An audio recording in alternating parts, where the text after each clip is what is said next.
Muy lentito. Ya. Bueno, estimados, si ustedes pueden ver acá, está, bueno, para los que no han respondido el foro, aquí van a encontrar cómo se vería si ustedes hubieran respondido. Hasta ahora hay 5 personas que han presentado su respuesta, 8 que han visto, que se han metido, ya los demás todavía no ingresan a nada, así que los invito a que lo hagan pronto. Eh, ¿Se dan cuenta? Acá hay algunas de las respuestas que sus compañeros han puesto. Catherine, que fue la primera, junto con Pablo, si no me equivoco ese día. Ahí también se agregó la respuesta de Jessica.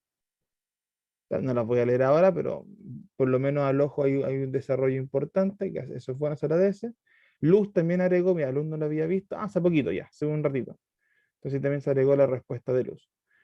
Tenemos a Pablo, que justamente fue la semana pasada. Sergio, y ahí teníamos por ahora las 5 intervenciones. Veo también algunas respuestas. Como les dije, cuando ustedes respondan su pregunta, van a estar habilitados para ver la respuesta de los demás y para responder la respuesta de los demás. Por ahora, como les dije, hay algunas respuestas que se están dando. Veo Sergio, aquí intervino. ¿Hay quién más acá? Ah, no, es lo de la vez pasada que va dando vuelta. Luz no, pues me imagino que fue hace poquito. Hay también Catherine, que también respondió bien intensamente, igual que Sergio, también agregó su parte ahí al debate. Igual sería bueno, hermanos, que independiente de que usted ya responda las veces que quiera, pueden seguir un diálogo. Ojo, como les dije, no es que esté limitado solamente a esa cantidad de respuestas, o sea, es el mínimo. Si usted quiere seguir debatiendo, dialogando, háganlo. Yo creo que hace bien interesante. El foro voy a dejarlo abierto hasta el día domingo. Voy a extender un poco más la entrega. Ya no lo voy a dejar hasta el sábado cerrado, para que si alguien está hasta última hora agregando cosas, lo pueda hacer. Aunque sí les recomiendo, hermanos, que no lo... Ah, Dios, admito un agradecimiento incluido. Les recomiendo, hermanos, no esperen hasta mucho para responder por lo menos, ya que ustedes no pueden responder sin haber, o sea, no pueden responder los comentarios de sus compañeros hasta que usted comente el suyo. Se va a ver muy limitado si se demora mucho en responder. O lo ideal hubiera sido que la semana pasada ya hubiesen intervenido, pero mi recomendación es que ojalá de aquí a mañana puedan presentar sus respuestas y después puedan tranquilamente ir interactuando con los demás compañeros. No esperen hasta última hora, porque la idea es que no es solamente la presentación de la respuesta, que como ustedes ven, en general no son respuestas gigantescas, son un par de párrafos estructurando con algunas ideas claras. Pero lo ideal es que puedan, como les dije, interactuar. Y si lo dejan para última hora, para el sábado, para el domingo, poco se va a poder hacer con eso. Y la idea es que ustedes también puedan, si quieren, meterse, revisar cómo están las respuestas, revisar cómo están las intervenciones, porque esta es la gracia, es una forma más de hacer discusión. Entonces, porfa, les pido que ojalá de aquí a mañana tengan su respuesta ya subida para que los demás puedan ir interviniendo. E insisto, no le tengan miedo al diálogo. Yo no me he metido a responder todavía, pero seguramente yo creo que el miércoles o el jueves que tengo un poquito de tiempo, me voy a sentar también a interactuar un poquito, ¿ya? No a modo de destruir sus trabajos, sino también de generar un poquito más de conversación. Así que, sí, por si acaso, no va con esa intención. Pero sí los invito a que generen diálogo, ¿ya? No solamente lo preciso, no solamente lo que es evaluado, sino que a veces de comentar, de generar un poquito de discusión, porque como les digo, al final este es un formato un poquito diferente para hacer debate. Ya se podría decir de otra manera, pero también, si ustedes se dan cuenta, hay más tiempo para escribir, para procesar ideas, quedan escritas, entonces ustedes pueden también interactuar con ellas. Bien, hasta ahora, como dije, hay 5 personas que han respondido y he visto algunas interacciones entre Sergio, Catherine, que por ahora son los que han respondido. ¿Ya? No las vamos a leer ahora, pero para que se entienda que ya está trabajándose, que ya está... Bien, una persona más miró, alguien más se metió a mirar, sí, de 8 a 9, alguien más se metió en este rato a mirar. Entonces les recomiendo que lo hagan ojalá de aquí a mañana, para que tengan tiempo de intervención. Ya no los que andar cateteando ni metas ahora, no es mi idea, pero si usted lo hace a última hora no va a aprovechar el espacio. Entonces la invitación es que lo haga pronto. ¿Ok? Eh, si hubiesen alguna pregunta que faltase sobre el foro, hágala al tiro o al final para que vamos ya a comenzar con lo que es clase. Déjenme abrir acá el material. Mientras tanto.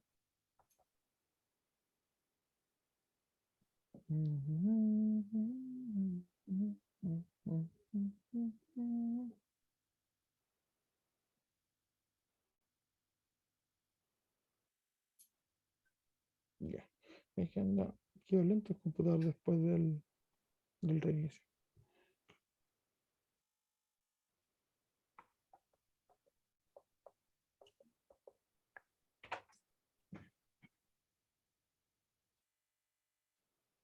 Ya, lo tengo el gato en el techo.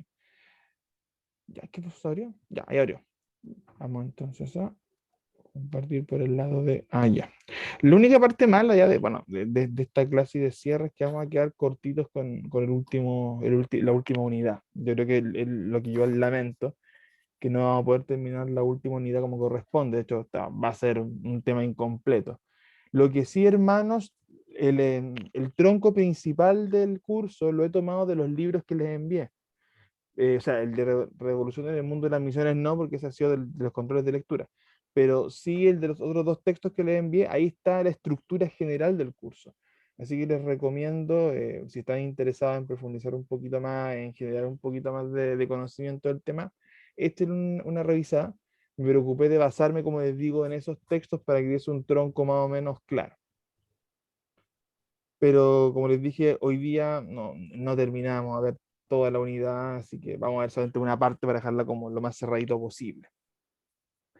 Eh, y es la... ¿Qué pasó acá? Sí, es la 10, perdón, yo estaba confundido. Bien.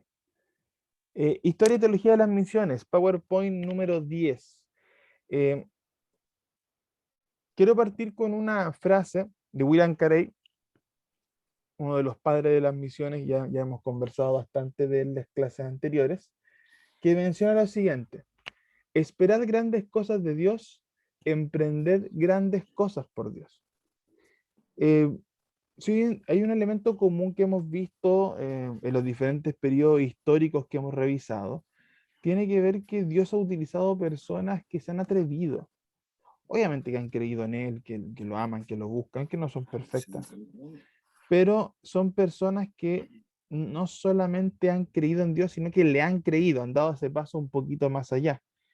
Y acá Carey agrega algo que, aunque suene simple, es bien potente, que es hacer algo.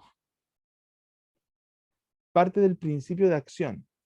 Espera grandes cosas de Dios, pero también dice emprende grandes cosas por Dios.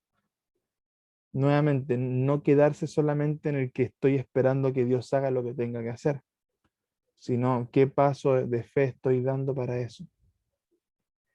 Y es probablemente una lección que a todos nos toca en algún punto. De hecho, me imagino, como digo, no la he leído todavía con calma, pero me imagino que sus respuestas en el foro van a apuntar un poco a eso, a hacer más. Porque se ha reflexionado harto, hay harto trabajo, hay harto estudio, recursos, hay más o menos, pero hay. Y probablemente uno de los puntos que más vamos a tocar va a tener que ver con esta idea de dar esos pasos de fe. Ahora, esta unidad 3 iba a tener tres partes principales, y que en este caso iban a ser cada una vista en una clase.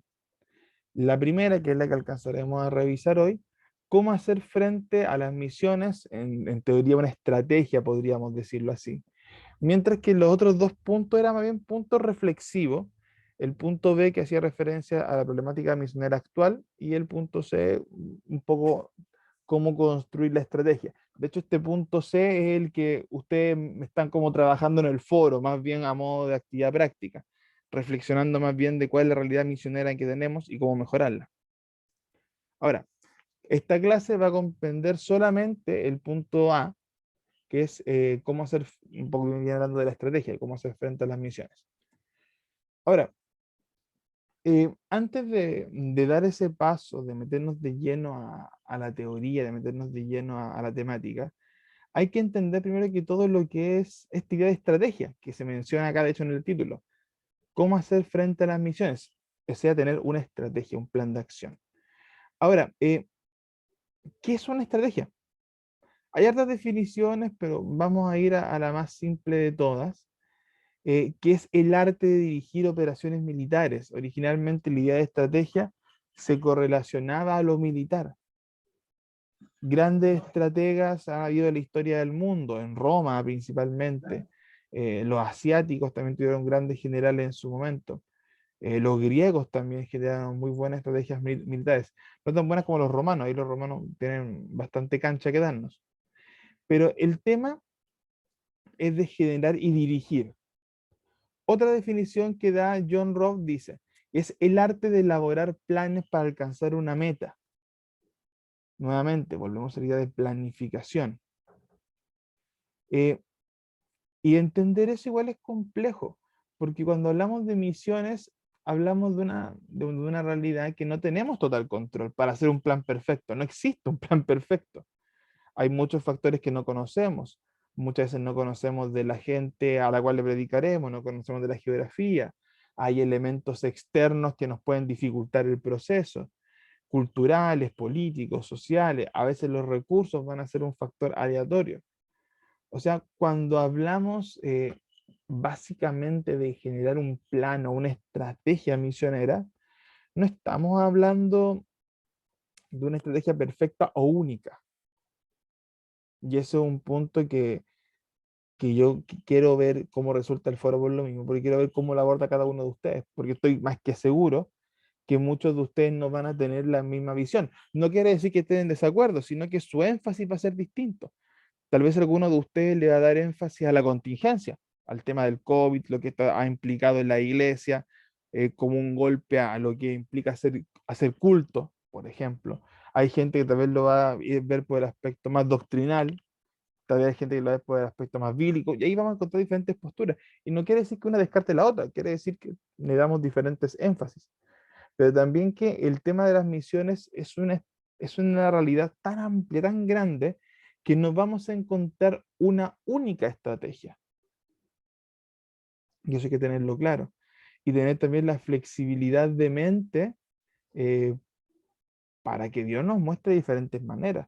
Ahora, ojo, esas maneras no vamos a estar, ¿cómo se dice esto?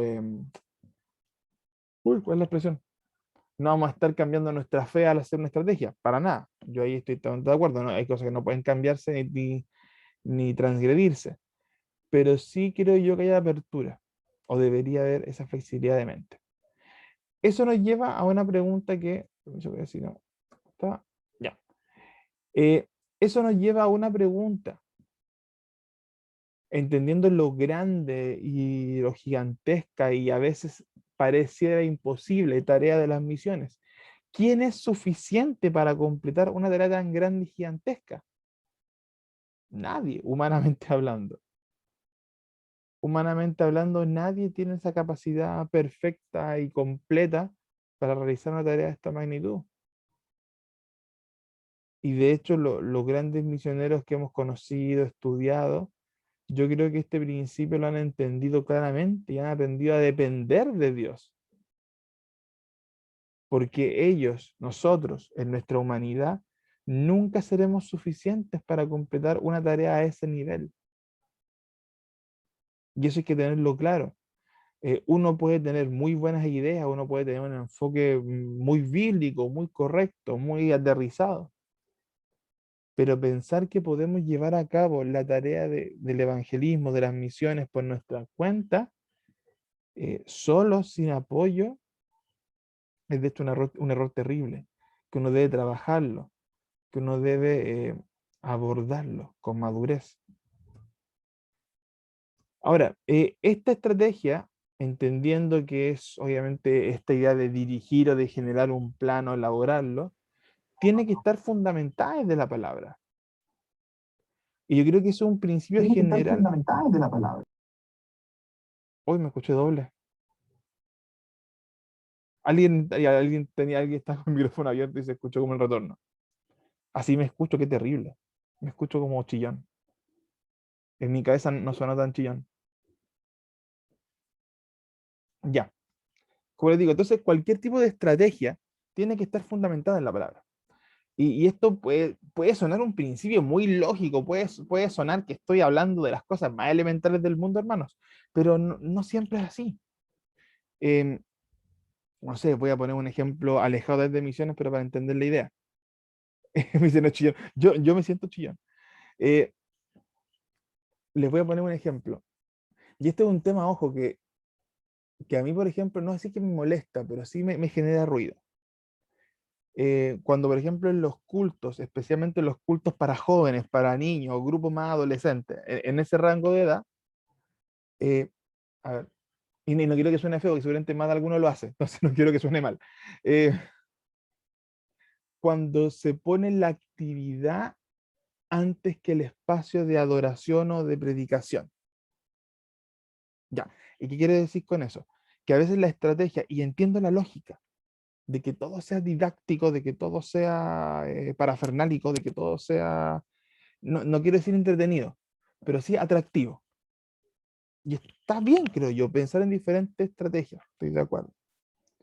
Pero si hay una cosa que yo me formé y que admito que soy conservadorísimo en eso, en muchas cosas no, pero en esto sí, es que el espacio de culto es para culto. Es un espacio de adoración, de búsqueda del Señor. Uno podrá buscar estrategias distintas para generar un culto más significativo para los que participan. Y ahí viene toda la didáctica, vienen todas las estrategias, vienen todas las cosas que uno quiera. Pero sin olvidar el eje del centro, que es un espacio de adoración y de búsqueda del Señor. Y por eso digo de que a veces cometemos el error de que la estrategia, de que claro, la estrategia reemplaza a la palabra.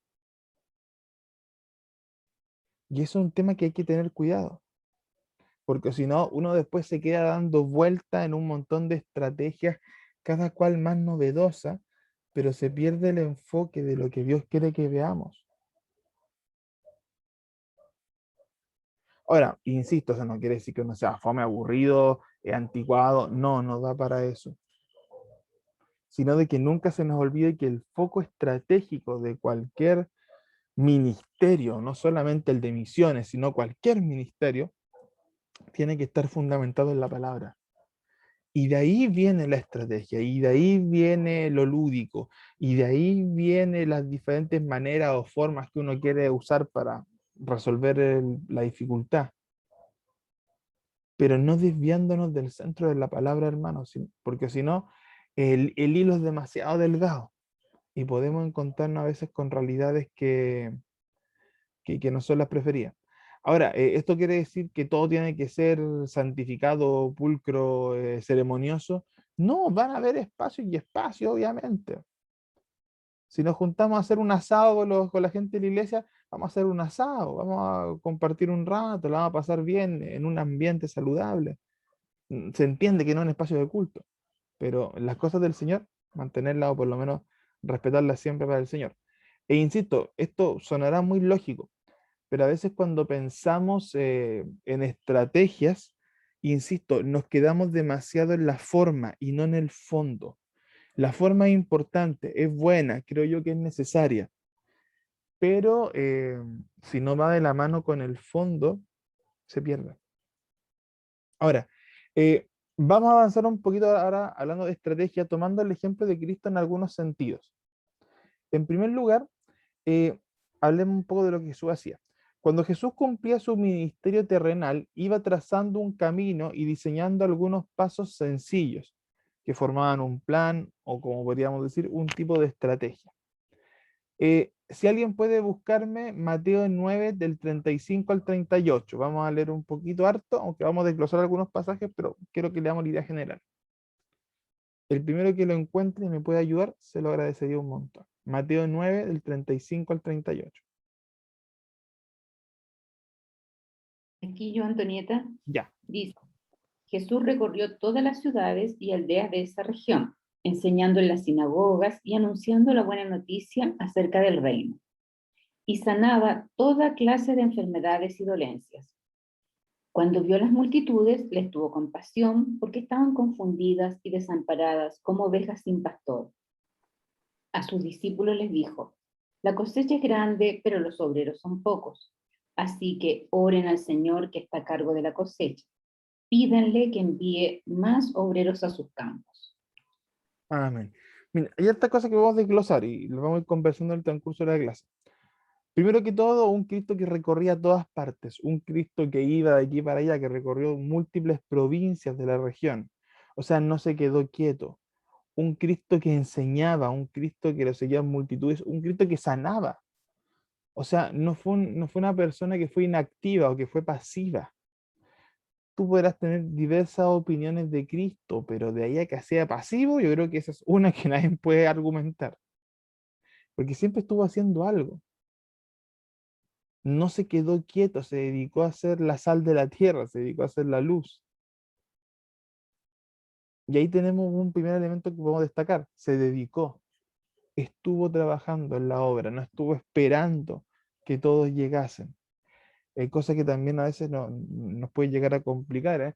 Hay personas, pastores, hermanos que a veces piensan que por abrir las puertas de la iglesia la gente va a abarrotarla. Eh, y Dios podría hacerlo, ojo, no digo lo contrario. Pero obviamente requerimos ahí un trabajo mucho más activo. Destaco un elemento del versículo 36, que está dentro de lo que leyó María Antonieta. Y al ver las multitudes tuvo compasión de ellas, porque estaban desamparadas y dispersas como ovejas que no tienen pastor. Antes de hablar de estrategia, yo creo que hay un punto que también parece como muy elemental, pero que hay que hablarlo. Eh, y no quiero que me respondan así a viva voz, pero sí que lo tomemos a modo de reflexión. Porque y a mí me ha pasado, yo soy de los que he tenido que aprender esto. ¿Tenemos compasión por estas multitudes? ¿Tenemos amor por estas multitudes? ¿Tenemos un anhelo de que sean salvas en verdad, de que conozcan al Señor? Y sé que puede parecer una pregunta fuerte, pero la verdad es que es una pregunta necesaria. Cristo mismo, Jesús, por él, tuvo compasión, siendo él Dios, tuvo compasión. Vio la necesidad, vio lo que pasaba. Y sin embargo, aún a pesar de su divinidad, siente compasión. Porque estaban desamparadas y dispersas, porque no tenían quien las guiase, porque no tenían pastor, porque estaban al final de cuentas hermanos desamparados. Y ahora, ¿por qué les digo esto y por qué recalco el punto de la compasión? Eh, perdón. Eh, porque muchas veces nosotros como cristianos, hablamos 2021, nos hemos puesto, y me incluyo también, nos hemos puesto fríos, ¿ya? O nos hemos atrincherado, que también uno puede entenderlo hasta cierto punto, porque la iglesia ha sido atacada, ya. Voy a entender eso, que ha tenido que haber un momento para plegarse un poquito, para cuidarse. Pero no vaya a ser que en este proceso de modernidad, de culto Zoom, de no tocarnos, de no vernos, de que la iglesia está siendo de una u otra forma también atacada, no se nos vaya a olvidar la compasión, el amor hacia el otro. Porque si no, hermanos, no importa cuántos cursos de misiones hagamos, no va a cambiar nada. No va a haber ninguna diferencia. Y a veces es necesario que Dios nos remezca un poquito, nos mueva un pichintón para recordar ese elemento de compasión que debemos tener con las personas. No sé si se entiende. Cristo, antes de hablar de estrategias, antes de hablar de mecanismos o formas, fue una persona que sintió compasión, que sintió amor por la humanidad, por la gente que lo rodeaba, por el pecador. Y eso se nota en su trato. Así que el primer elemento que a mí me gustaría mencionar es ese. Tengamos el trato que tuvo Cristo hacia los demás, hacia los que no conocían, la compasión de esa persona que aunque parezca enemigo es un desconocedor de Dios, que también se nos olvida a veces esa parte. Queremos predicar a personas que estén como a un paso a convertirse, y no, pues a veces tenemos que predicar a personas que nos tiran toda la caballería encima. Entonces, ojo con eso. Ahora, avanzando un poco en la figura de Cristo, eh, esto lo encontré por ahí, lo encontré muy interesante, así que lo rescaté de un texto que tenía, que dice esto. Por ejemplo, Cristo no tenía ni tratados, ni volantes o folletos para distribuir. No tenía imprentas para imprimir afiches que anunciaban su visita. Ni hablar de Nuevos Testamentos, porciones bíblicos, Biblias, libros, o sea, nada de eso, material. eh, Jesús no era un Gedeón, con respeto, sino que no tenía esa maquinaria de impresión. Menos equipos de amplificación ni micrófonos para hacer un evento evangelístico a toda parafernalia en el centro de una ciudad. Ni para que su voz se escuchase mucho más fuerte de lo que se escuchaba. O sea, yo me imagino que el Señor predicando a las 5.000, 4.000 personas tiene que tener un vozarrón maravilloso. Pero un humano normal no da y tienes que tener esa limitación. Teléfonos, teléfonos inteligentes para poder llamar, avisar, mandar WhatsApp. Oye, viene Jesús, va a estar por el pueblo. Vengan a verlo. Eh, Nada de eso. Olvídate de la radio, la televisión, el internet para proclamar su mensaje. Twitter, Jesús no tenía Twitter. No tenía YouTube para hacer videos, nada.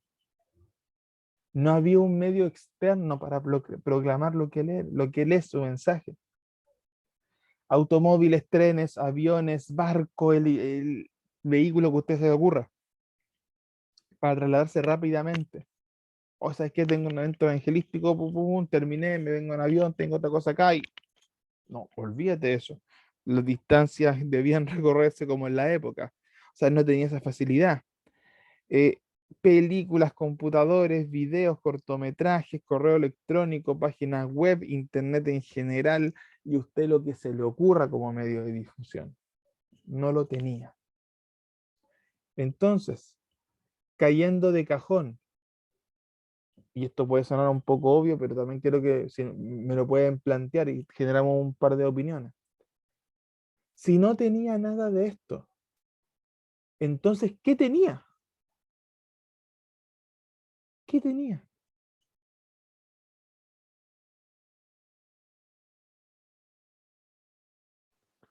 Pasión, pasión por las almas, pasión por el que no conocía de él. Tenemos un punto, pasión, gracias. ¿Alguien más que me quiera sumar?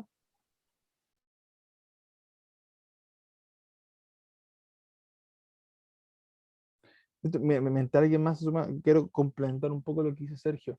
A veces malentendemos la idea de pasión, ¿eh? La malentendemos en qué sentido. Pensamos que pasión es solamente ese fervor por algo que me gusta, ese fervor, por ejemplo, por un deporte, los argentinos que el otro día ganaron la Copa América y estaban vueltos locos. Mi hermana Clara tiene que haber estado saltando una pata. Uno a veces piensa esa pasión como ese amor fervoroso, pero originalmente la palabra pasión viene del pasio, y el pasio es el latino pasio, y el latino pasio es padecer.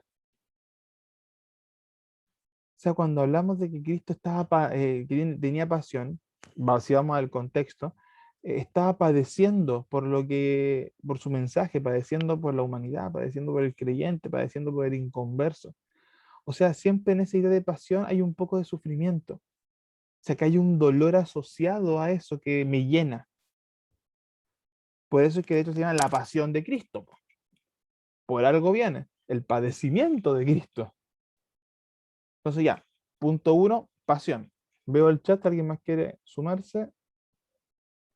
También tenía a los discípulos, porque si bien es cierto no tenía las cosas de ahora, pero tenía las cosas contemporáneas a él. Entonces, no sé, pues a lo mejor antes de él no había menos cosas a disposición. Por ejemplo, si había un burro, él ocupó el burro, él ocupaba los mensajes boca a boca, porque era lo que era lo contemporáneo para él. O sea, si hubiese aparecido si hubiese venido en este tiempo hubiese ocupado lo que tenemos, creo Las yo. herramientas, claro, que tendríamos a mano, sí. Obviamente se entiende un poco la caricatura, pero es como dice María Antonieta. Obviamente habían recursos que no habían en la época y se usó lo que se tenía a mano. Pero, pero sí voy a agregar una que tú dijiste, que es el de los discípulos. O sea, tenía seguidores, tenía personas que le creían. Perfecto. Tenía, por un lado, tenía pasión, por otro lado, tenía las estrategias acorde a su época, aparte de los seguidores, que también fueron una estrategia o una forma de llevar la palabra. Jessica me pone aquí por el chat autoridad, que ese también es un punto, ¿eh? Si uno cualquiera va y dice las cosas que dice Cristo, sin la autoridad, ojo, es que se nos puede venir encima. Cristo tenía la seguridad que él tenía porque había autoridad, la autoridad dada por el Padre. Y eso está, pero clarísimo, tenerlo así, pero bien, bien metido en la cabeza. Eh, Acá, René puso algo, pero quería arriba un segundito y después vuelvo a donde René. Dice Catherine, vida, obediencia, comunión con el Padre. Gracias, no, menos mal que no se nos estaba escapando eso, que es como lo elemental. No había una estrategia vacía, porque todo lo que Cristo hacía estaba en comunión con el Señor. Entonces no estamos hablando de un Cristo que hacía las cosas a la tonta y a la loca, sino de que había una comunión con el Padre, una vida de oración, ¿no? Una vida de obediencia. Y eso te da una base, obviamente, una autoridad, como ponía Jessica recién, para hacer y decir las cosas que dijo, que no las podía decir cualquiera, por algo las podía decir él. René nos agrega, ahora al final, mire, encuentro harto sentido en la eficacia en el diálogo cara a cara, persona a persona.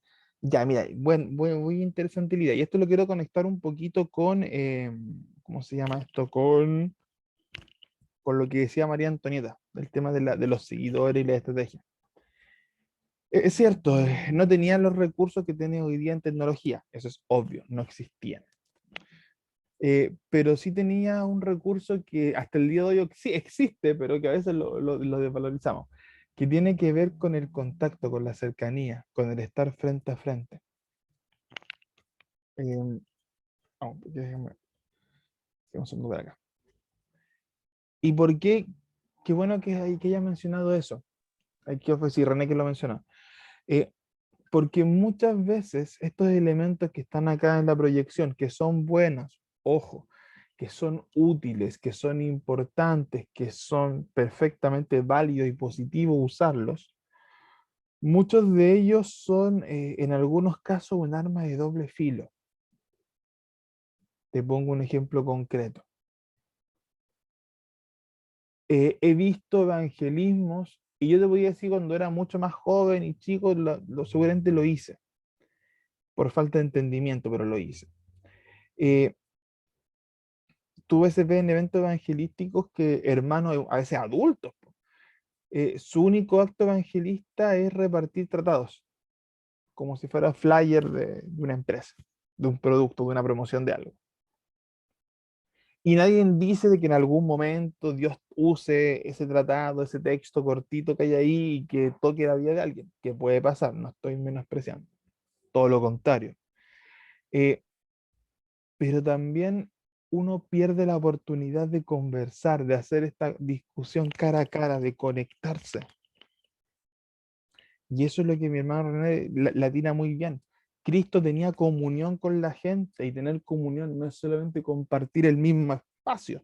Tener comunión tiene que ver con qué? Con conectarse con el otro, con conectarse en este caso con ese desvalido, con ese que se llama acá, que está desamparado y disperso, con ese que no tiene pastor, con ese que no tiene Dios, con ese que ha dejado de creer, con ese que tiene rabia, con ese que tiene una fe tal vez a capa caída. Y por más útil que sea la televisión, la radio, el internet, que ojo, es muy útil, pero por más útil que sea eso, no va a reemplazar ese cara a cara, porque te conecta con el otro. Ahora, es cierto, habrá limitaciones y no hay que dejar de usar los otros medios, no me malentienda, pero que esos otros medios no nos desconecten con algo tan simple y básico que es la comunión con la otra persona, para que ahí tú veas su necesidad.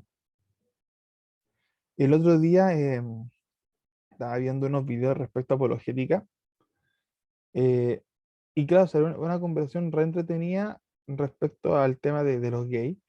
eh, Y el mismo apologista dijo algo súper potente, que le decía, hermano, yo aquí tengo todos los argumentos bíblicos, yo voy a responder sobre esto y lo voy a defender, pero que no se nos olvide quién está detrás muchas veces de esa crítica. Cristianos que luchan con su sexualidad, por ejemplo, y luchan, llaman al Señor con todo su corazón y no cuestionan que lo amen, y que pelean contra el pecado. Y podríamos llevar lo mismo a otros lugares, lo que pasa en Palestina.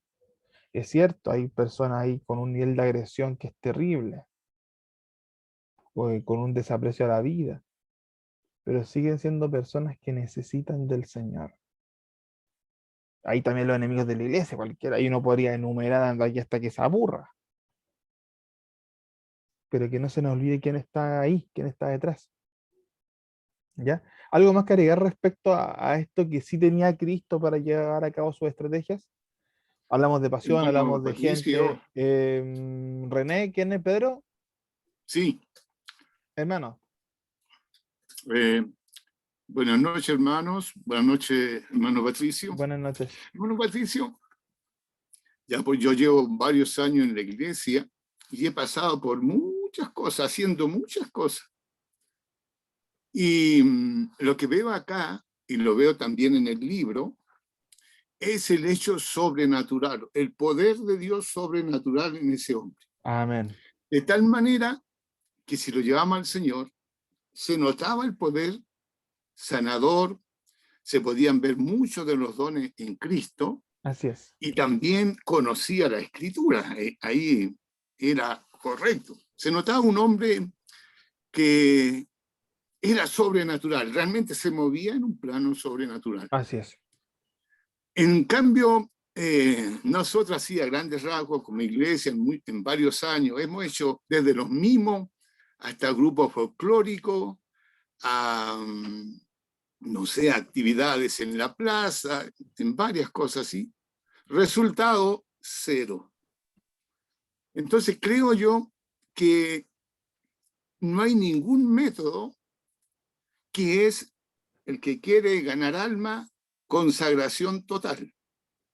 Bien preparado hermenéuticamente, llamémoslo así, en las cosas Sí. del Señor, y que se manifieste en el poder de Dios. Amén. Es la única forma, hermanos, que podemos avanzar.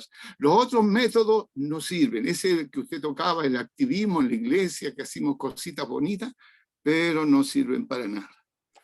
Y está lo otro que daña mucho, son los bomberos en la iglesia. ¿Los qué? Cuando se están bomberos, ¿Ya? cuando se está empezando el fuego del Señor y queremos orar más y vamos Ah. adelante, aparecen los bomberos y lo apagan todo.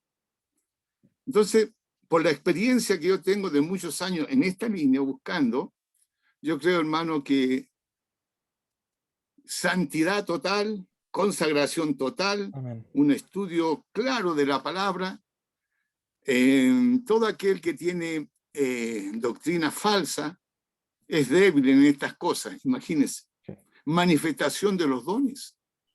Sin eso, hermano, vamos a pelear con nosotros mismos nomás y con el resto de los hermanos. Amén. Ese es mi punto, hermano. No, muchas gracias, hermano Pedro. Mire, Jessica lo decía hace un rato por el chat y se conecta con lo que usted dijo. Autoridad. Y no una autoridad que viene por un título, no una autoridad que viene por un reconocimiento humano. Una autoridad que viene, como bien dice mi hermano, de la comunión y la santidad con el Señor. Cristo, él oraba, y oraba no poco, oraba mucho. Leer las cosas no las hacía porque sí, las hacía en nombre del Padre. Lo leíamos en este texto y por eso retrocedí. Creo que se parece que en el 37, si no me equivoco. Hace mención de que él no solo iba y enseñaba, sanaba enfermos, o sea, hacía milagros, como prodigios, señales. Y tomando el punto que decía mi hermano, actuaba sobrenaturalmente. Voy paréntesis, le voy a robar la expresión de los bomberos, me encantó, se la voy a expropiar. Como diría un candidato por ahí a la presidencia. Esa expresión yo la conozco de niño chico, la de los bomberos Es que de la yo iglesia. no, porque yo no crecí en la iglesia, yo llegué grande a la iglesia. Buena. Yo llegué, Ah, ya. yo llegué Así, grande, así me faltó ese eh, tiempo. pregúntele al pastor Carrasco, ¿quiere bombero en su iglesia? Ya, le voy a preguntar, Ahí se la responde. Se hay la que responde. hay que me responda. Pero para que vea, porque uno siempre aprende cositas. Eh, pero al final de cuentas, hermano, y tomando esa expresión de los bomberos, es cierto, muchas veces en la iglesia, y nos pasa, y me incluyo, si yo tengo un defecto, y lo debo decir de todo corazón, es que me cuesta, me cuesta dar pasos de fe a ese nivel, y lo debo admitir. Soy más racional y eso muchas veces me juega en contra. Pero mi hermano tiene toda razón. A veces cuando queremos dar pasos de fe, de consagración, de búsqueda, de ayunar más, de orar más, de atrevernos más, eh, no lo hacemos. Entonces, esa autoridad que hablaba de Jessica y que Pedro, aunque no usó la misma palabra, apunta a la misma idea, que tenía Cristo, la tenía por su comunión con el Padre.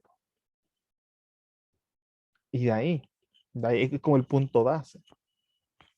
Si vamos al relato que hace el misionero en el libro, si vamos a los casos de los misioneros más reconocidos que hemos estado viendo esta última semana en la parte histórica, nos vamos a encontrar con que esas personas tenían indudablemente una comunión con Dios.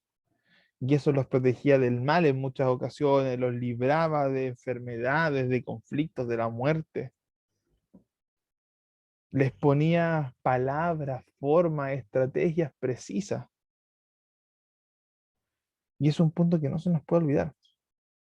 Ahí gracias a mi hermana que tocó esa idea. Avancemos un poquito. Bueno, quería tocar lo que podríamos decir que, a ver, son los pasos más básicos que a todos se nos enseñan en la iglesia respecto a las misiones. El famoso orar, ¿dónde está otro? ¿Me escapa? Ir y dar. Ahí está, el orar, ir y dar, que son como los más elementales que nos ha enseñado alguna vez a todos. Eh, Ahora, quiero agregar un par de cositas para que complementemos. Eh, Ante la necesidad de las personas, ¿cuál es nuestra reacción? Eh, bueno, aquí lo planteé desde el libro que habla orar o rogar. Yo podría agregar otras más seculares incluso que a veces hacemos. Eh, Mateo 37-38, el texto que revisábamos hace un rato, decía lo siguiente. A la verdad la mies es mucha, pero los obreros son pocos. Rogad, pues, al Señor de la mies que envíe obreros a su mies. Rogad. O sea, ir un pasito más allá, no ores solamente, sino que tírate de guata. Señor, clama, clama. Y no sé, hermanos, cuánto de nosotros hemos alguna vez clamado y tenido esa diferencia entre la oración, que uno podría hacer que hasta está más ceremoniosa, más de comunión, al rogar, al desgarrarte la guata, clamando por algo. Y cuando uno logra dar esa diferencia, cuando uno ve esa diferencia y la aprende, cambia mucho. Y ahí quiero llegar a este punto. Ante la necesidad de las personas, ¿cuál es nuestra reacción? ¿Qué es lo que hacemos? Eh, me tocó una vez conversar, y creo que lo comenté el día sábado cuando hablaba de las asignaturas para el semestre. Este tema de que no existe de que no existe la psicología cristiana. Siento soy psicólogo, pedazo de disparo en los pies que me estoy dando. Me estoy pero autoeliminando, autofunando, podría decir. Eh, pero es porque en la experiencia, y te digo como profesional, aquí me voy en mi bola, he visto los límites de lo que yo puedo hacer. Toda profesión tiene límites. En este caso, de la profesión mía que trabaja sobre la conducta y sobre la mente de las personas, tiene sus limitaciones. Y tú puedes tener psicólogos muy buenos, excelentes en su área, pero yo creo que todos van a estar de acuerdo, humanamente hablando, de que hay límites. Yo todavía me acuerdo que estaba en la práctica profesional, hace ya hartos años atrás. Mi profesor de esa época, Emilio Ricci, italiano, o sea, no, es chileno, pero que vivió muchos años en Italia. Claro, ¿también lo conocen a Ricci? Pero maravilloso, Ricci es un personaje. Lo conocerían y les caería muy bien. Tú con Richie era pesado ese caballero, es pesado ese caballero, pero tienes como fases. Tú lo partes odiando con todo tu corazón. Tú después intentas cambiarlo, como piensas que puede ser mejor. Después te das cuenta que no va a cambiar nunca.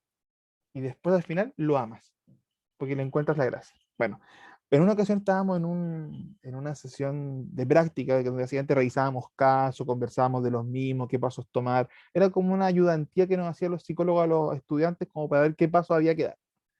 Y no me acuerdo qué compañero estaba viendo, compañera, no sé qué caso estaba viendo, no me acuerdo el contexto del caso de ella, pero de repente Richie lo escucha súper atento y era un caso complejo, de eso me acuerdo, que era bien complejo. Parece que era de abuso.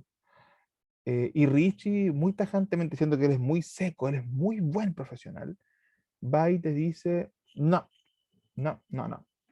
En el mejor de los casos este niño va a salir gay, y es lo que, y es lo que más vamos a poder hacer. Y nosotros quedamos como para adentro, como y lo tiró así sin anestesia, sin nada. Es lo máximo que vamos a poder lograr. Es tan brígido, tan feo el abuso que le hicieron, la situación, y está tan fue tan mal abordada que lo máximo que vas a poder lograr va a ser eso. Nosotros quedamos mal. Porque claro, uno es joven, tiene su pensamiento mágico de que se puede salvar el mundo. Pero cuando uno pasa el tiempo, tú le encuentras razón, desde la perspectiva humana. La perspectiva humana tiene límites definidos. Un segundo, Katy. Tiene perspectivas definidas y límites definidos. Entonces, y aquí con esto. ¿Por qué es tan importante la reacción que nosotros tenemos ante la necesidad de las personas? Doblamos rodillas, oramos, clamamos, nos conformamos, le damos la palmadita en la espalda, todo va a estar bien. Tomamos otras medidas que no son malas, ojo, pero que ocupan otra posición. O sea, no es malo que yo mande a alguien al doctor. Eso que, por ejemplo, no es malo que yo le diga, ¿sabes qué? Tienes que ir al doctor. Está este ver. Hay un tema físico, hay una enfermedad. Pero eso hace que deje de orar, eso hace que deje de clamar por la vida de esa persona.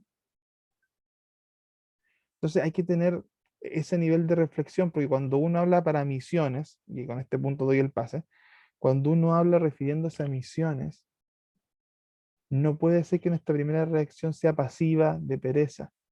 ¿Por qué no estamos orando, clamando? Hermano amado, yo soy el primero que debo decir que hacer esta asignatura me ha hecho reflexionar de muchas cosas y ir cambiando hábitos que yo también tenía, mal tenía. Y probablemente este de los más complicados te podría decir, que es de verdad orar por el Señor porque me dé ese fuego, ese clamor que muchos tienen por las almas, por otros países, por otras ciudades.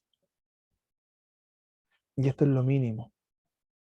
Queremos hablar de misiones antes de hablar de estrategias, de planes, de cosas, llamémosle, que puedan servir. Roguemos intensa y fervientemente. Catherine. Sí, quería como decir quizás una opinión o lo que yo lo veo cuando hablaba un poco de la psicología o que a veces que la psicología no puede hacer mucho. A Paréntesis, veces hermano René, también, le respondo al tiro. Que me hizo una pregunta muy buena. Respondo, paréntesis, listo. Después se la respondo. Termina, Catherine. ya, la cosa es que yo también lo siento así cuando lo explico un poco que somos seres tricotos. Y entonces, claro, cuando uno somos corporales, entonces cuando tenemos una falencia o una enfermedad vamos al médico. Cuando tenemos algo en el alma o las emociones vamos al psicólogo o el psiquiatra, no sé. Pero el espíritu, solo ahí está Dios. Él dio el soplo de vida y siento yo que la gente se siente vacía y siempre se va a sentir vacía porque el espíritu solamente lo complementa con Dios y Él nos entrega la vida. Yo hago un poco esa reflexión, o hace un tiempo lo he visto así. Entonces cuando le he hablado a gente, porque igual como les ha pasado yo creo que a todos, esta asignatura también me ha movido mucho. Pero para mi sorpresa y contenta de decirlo, he sido obediente y me he puesto a hablar harto. Un poco por las oraciones y en esa oración como que he sentido ese fervor por las almas. Y no tiene que ser necesariamente de Haití, yo sé que es el país más pobre y todo, pero desde mi vecino, desde la persona que, mi colega, desde la persona que va a la consulta, que también ha sido una dicotomía conmigo, porque ahora que estoy en particular, me he visto hablando de Dios cuando las personas me lo aceptan, pero sé que me pueden fundar también, porque uno no debiese hacerlo. Sí, entonces uno tiene ahí como que esa discordancia, pero siento que me ha llevado esta asignatura a ese clamor y ese fervor por las almas. En mis oraciones siempre está el otro, y poder ver el espacio, y se ha dado. No creo que haya sido mágicamente, porque se me han abierto muchas instancias que gente llega así como de manera como imprevista, llorando por algo. Y me he visto, en vez de usar mi profesión para, o sea, para, como tú decías, como para decir, no, tengo este neurólogo que le puede ayudar al problema psicomotor, en decirle, voy a orar por ti. Y me he visto orando en el parque. Y eso antes nunca lo había hecho en mi vida. Entonces, cuando pasan esas cosas, es cuando Dios realmente te está respaldando. Porque otra vez tuve sentido vergüenza, otra vez me sentí incomodidad, otras veces incluso lo disfrazaba como, es que soy respetuosa, entonces espero el tiempo del otro, o primeramente voy a enfocar en lo profesional, que es el problema psicomotor, y luego voy a ver si es que necesita ahora, así como con esa pasión que describen ustedes, orar. Y por eso, en este sentido, me quería dar la oportunidad de honrarte, porque siento que el tema del libro ha sido para mí a otro nivel. Y no solamente a mí, sino que también ha sido para mi familia, porque los domingos arreglan al diente y yo le decía, no, quiero leerle de forma verbal O sea, el los libro, tenía todos leyendo. sí, o sea, Maravilloso. escuchando, que yo los leía. Después del almuerzo, por estar que estaban ahí en la parte del almuerzo, y le leía. Y también me lo agradecieron, entonces también te quería como agradecer también a ti, porque mis papás, bueno, siempre han sido cristianos y todo, pero como que también le hizo un remover por esta responsabilidad. Entonces me alargué mucho, pero eso en definitiva. Eso me llevó a Aripo. Me imaginaba a todas las familias de la Katy escuchando los domingos las tareas del libro. Qué bueno que funcionó, porque si no después me agarran mal. Miren, y antes de responder la pregunta de René, que no se me ha olvidado. Yo creo que al final de cuentas esto, el lema de IDN es conocimiento ungido. Yo no saco nada con tener conocimiento humano. Es bueno, o sea, es saludable saber cosas, nos pueden ayudar, nos puede complementar mucho. Y lo creo firmemente. Yo creo que un cristiano tiene que ser en su área lo más culto posible. Creo que hace bien. Eh, pero nada reemplaza la comunión, nada reemplaza el hacerle caso al Señor. Y cada uno en nuestras diferentes realidades, sea laboral, familiarmente, con vecinos, con extraños, etcétera, nos toca ser de bendición. Nos toca ser de bendición. Y eso, créanme, hermanos amados, que el Señor lo vea. Yo no mismo comienzo a ver esos cambios que decía Catherine, porque antes yo no hubiera hecho esto. Pero Dios también nos está comenzando a demandar. Y si te está demandando, te está poniendo como al límite, qué bueno que lo está haciendo. Eso quiere decir que estamos en un punto donde nos está confrontando. Y yo prefiero que el Señor me confronte a que no me confronte. Porque si deja de confrontarme, me da la impresión de como que estoy tirando a la tibieza. Ah, y de la pregunta de René, aquí me voy a meter yo en una premisa que es súper personal. Si usted está de acuerdo conmigo, bien, si no, fúnenme, quédenme en la casa. A ver, ¿cuál es mi visión? Y es muy personal. La defiendo, pero es muy personal.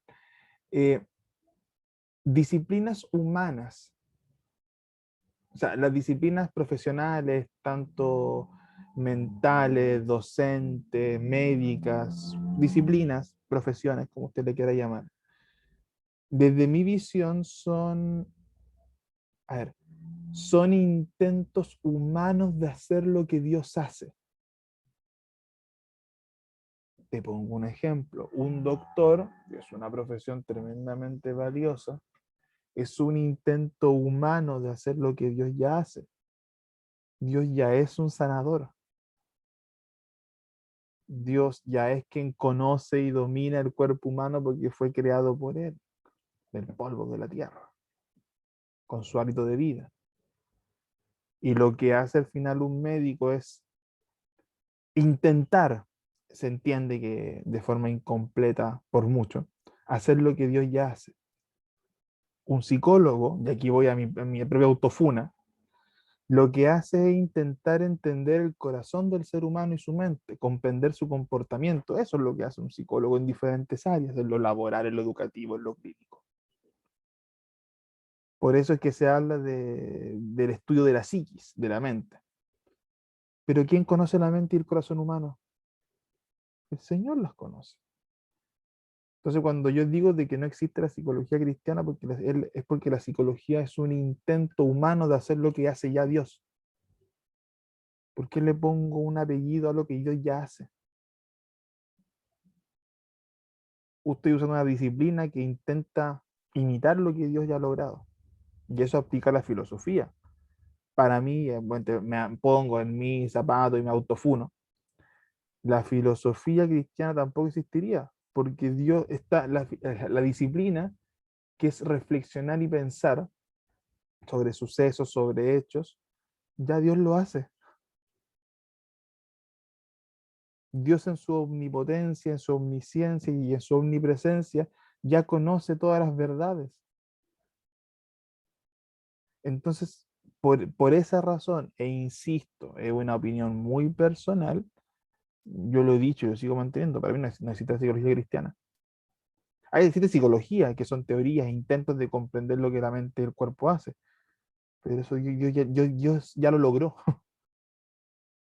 De aquí, insisto, es una visión personal, créanme o no, fúnenme o no, pero... oye, que está interesado en la filosofía, hermano, quiere hacer promoción para entrar al curso, lo tengo cachadito. Sí, gracias ahí, María Antonieta me está ayudando un poquito. Tiene que ver justamente con la idea de la sabiduría, el pensamiento, el entender la realidad, el reflexionar sobre la misma. Sí, como viene la idea del filo, desde esta visión más amigable. Por eso es que se habla mucho de la reflexión y el pensamiento, la metacognición, pensar sobre lo que pienso, sobre lo que pienso. Y no hago más paréntesis porque se me vuelvo de la clase y dice, ¿qué hora es? Se me va a ir la hora. Antes que se me vaya la hora, espérense que... ¿Ves que se pasó la hora? Ya, pues, vamos a terminar con esta frase. Vamos a compartir un momento más para cerrar este punto y de ahí vamos a hacer un break sí cortito, porque ya que empezamos la clase tarde, voy a hacer un break de 5 nomás, porque si no se nos va a ir mucho la hora. A ver acá. Uy, falta harto. Ya, va a ser un break muy corto que vamos a hacer. Eland, que es teólogo, dice lo siguiente: la fuerza de la urgencia es tanto mayor cuando es el omnisciente, cuando es el omnisciente quien la manifiesta. Delante de su vista se extiende la mies tan vasta como el mundo. Pocos son los obreros y se pierde la cosecha por falta de segadores. La fuerza de me gusta lo principalmente lo primero. La fuerza de la urgencia es tanto mayor cuando es el omnisciente quien la manifiesta. ¿Por qué es urgente esto? Porque Dios de antemano lo ha manifestado, que el mundo debe conocerlo. El hecho de que Dios haya puesto urgencia en esto, en su palabra, desde los orígenes del objetivo de la humanidad, desde el pueblo de Israel en adelante, habla de urgencia. Siempre ha sido la tarea que la gente conozca de Él. Es Dios quien le pone la urgencia. Y eso debería poner en nosotros la urgencia. Bueno, y lo segundo, que es un poco una complementación de lo que uno ve en la palabra. Delante de su vista se extiende la mies, tan vasta como el mundo. Porque de hecho es el mundo prácticamente, es literalmente el mundo. Pocos son los obreros y se pierde la cosecha por falta de segadores. Eh, el mundo completo es nuestra mies, el mundo completo de donde tenemos que ir. Y ojalá no seamos como plantea acá el autor, de que se pierda mucha cosecha en el proceso.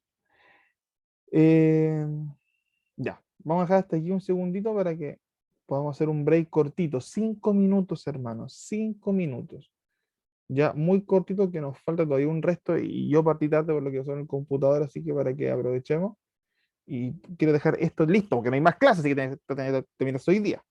5 minutos para que podamos... ¿qué pasó? Ahí está. 5 minutos para que puedan ir, mojarse un poquito, pum, y volvemos. ¿Ya? 5, cortito.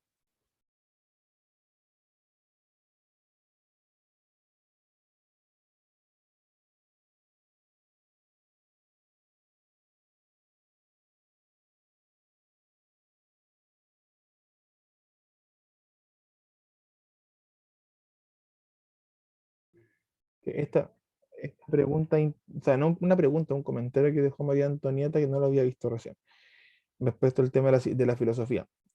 Yo percibo miedo o animadversión en algunos cristianos de la filosofía. Lo ven como sinónimo de budismo casi, cuando es una disciplina que ayuda a sí, profundizar en el conocimiento, tan válida e importante como las matemáticas, historia, etc. Y a propósito, muy buen ejemplo comparar las profesiones con lo que Dios ya hace. Gracias por la acotación. Porque dije, no, mira, es correcto, no sé si correcto es o no es correcto, pero por lo menos es una reflexión que he hecho con el paso del tiempo y sigo manteniéndola. Creo que cuando uno ve lo que Dios es, que a Dios que es completo en todo, lo que hacemos son meras imitaciones, en el buen sentido de la palabra. No digo que sea malo, digo de que hay que entenderlo en esa función. Ya, vamos a seguir entonces donde estábamos. Lamentablemente nos queda harto, o sea, no harto, pero todavía un buen resto y la idea es que quiero terminar esto hoy día para por lo menos dejar esta parte lo más redondita posible, a pesar de que sé que nos va a faltar materia.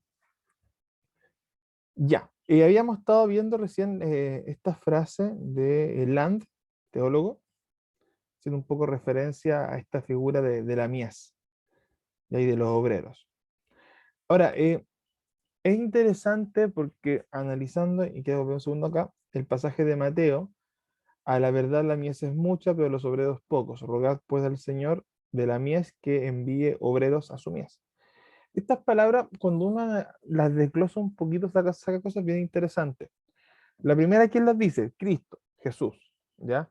O sea, cuando él habla de que la mies es mucha y los obreros son pocos, no te lo dice una persona sin autoridad, te lo está diciendo Cristo. Ojo, esto es lo que te va a pasar. Vaya a tener mucho campo, el mundo completo es tu campo. Pero ojo, te van a faltar obreros. Así que cuidado con eso. ¿A quién se los dice? A los discípulos en ese momento, quienes están en un proceso ya de formación, ya lo están formando y puliendo para hacer las piezas claves de la iglesia cristiana.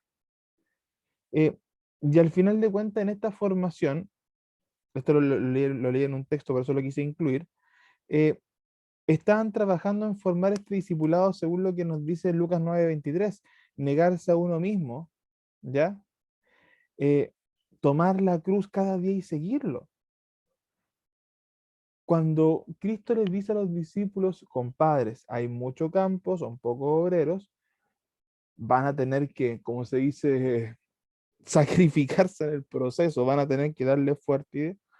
Está aplicando un poco lo que decía acá, lo que implica negarse a uno mismo. Muchas veces negarse a los sueños, negarse a ciertos caminos o propósitos en la vida, porque uno a veces piensa que esta idea de negarse a uno mismo es como negarse a cosas malas. Y es cierto, a veces uno tiene que, y eso es bueno, renunciar a cosas que no hacen mal.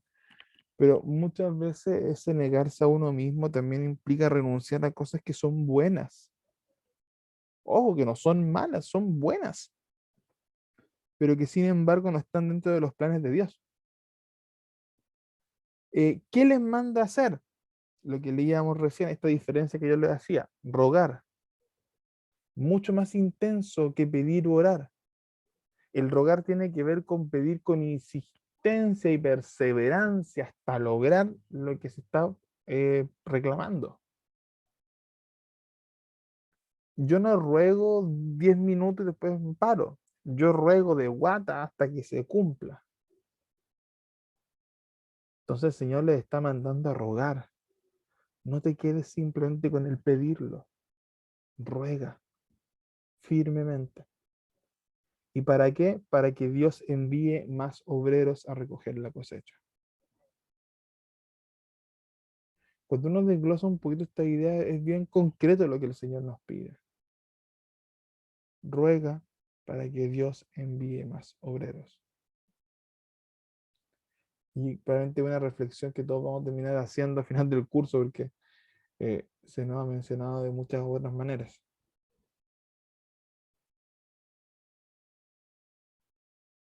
No te había leído, René, perdón. Consulté por la filosofía cristiana. Si consulté por la filosofía cristiana es porque está definida en la enciclopedia. Mira, tendría que ver, no sé qué definición leíste y en qué enciclopedia lo leíste. Tendría que ver la definición. Porque claro, pues, si yo estudio a Dios desde una perspectiva cristiana, es teología cristiana, no es filosofía cristiana. Filosofía tiene que ver, como lo colocaba muy bien María Antonieta Rivas, es profundizar en el conocimiento, es estudiar sobre el pensamiento, pensar sobre el pensar.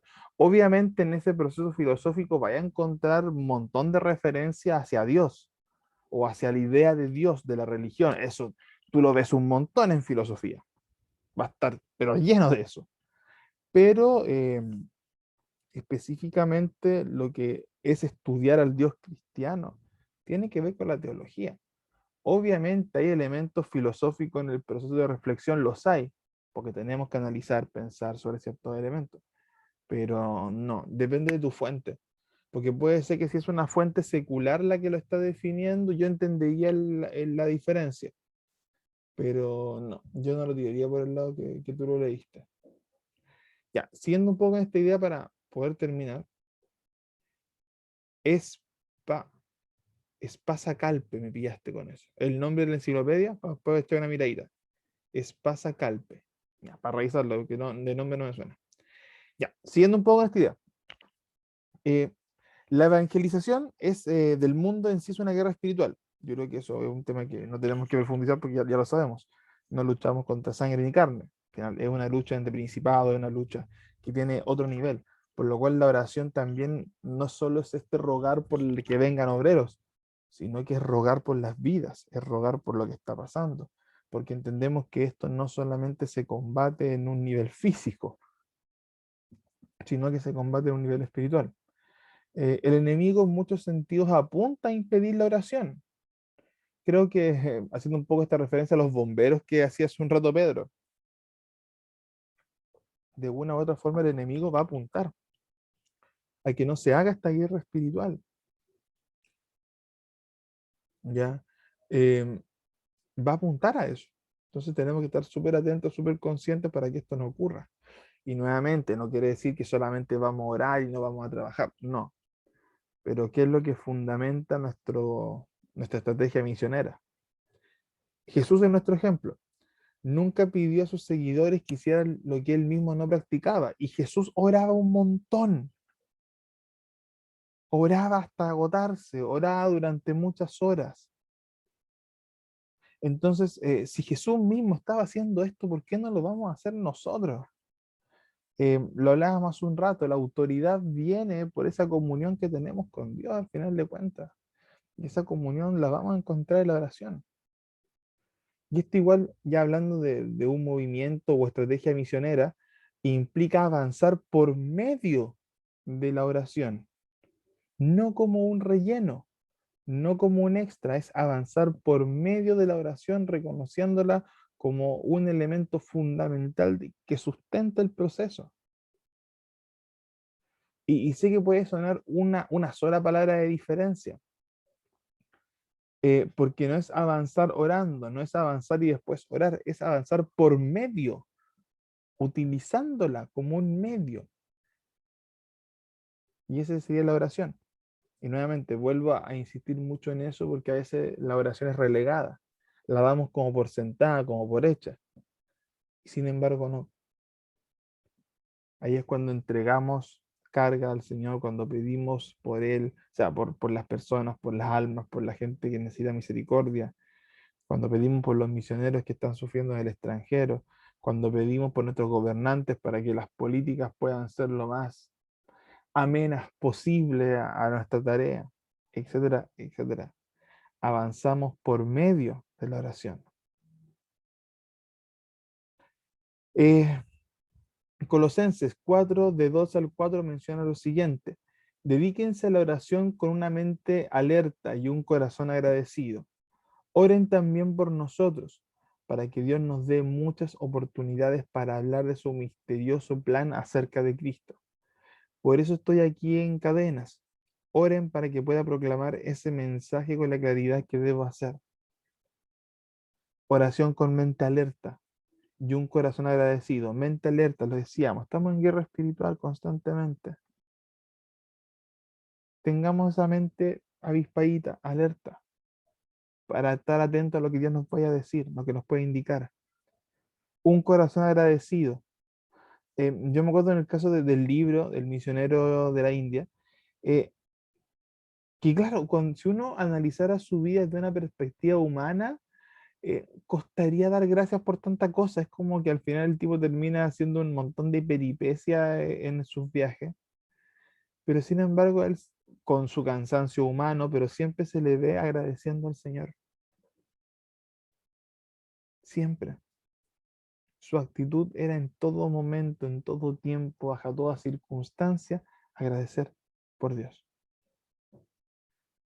Y por último, la última referencia que hace el apóstol Pablo: oren para que pueda proclamar ese mensaje con la claridad que debo hacerlo. Oren por quienes están también entregando su tiempo, su vida, sus recursos al plan de llevar la palabra a todo rincón de la tierra. Segundo paso, ir. Quiero compartirle un par de frasecitas que me llaman la atención.